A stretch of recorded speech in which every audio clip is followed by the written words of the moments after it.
Hello, welcome to Storytime Sunday. Today I want to talk to you about home renovations. So my husband and I have decided to renovate our basement, and I don't know whether you have gone through major home renovations, if you've done them yourself or if you've hired them out, but this is one that we're actually going to attempt to do ourselves for the most part. So when we started making our plans for the basement, I was thinking back to when I was growing up, and um, in the house I remember most, which was a log house that my dad had built.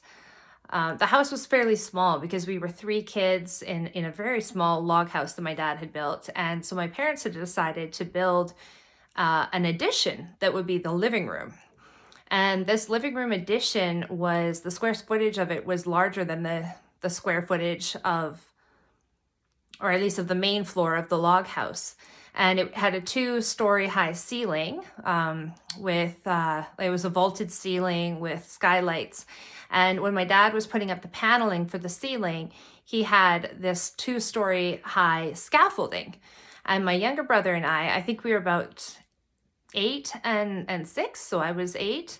We would climb up the scaffolding and spend hours playing on the scaffolding, and we had stacks of paper, and we would fold them into these paper airplanes that we would throw off of the scaffolding. So it made me think about kids and renovations, and our daughter is only 4.5 now, but I was thinking about, I wonder what kind of trouble she's going to get into while we start to renovate this basement. Is she going to be riding her bike through the framing process? But it made me think back to childhood when we had this amazing 2-story high scaffolding that my dad would use to put up the ceiling boards.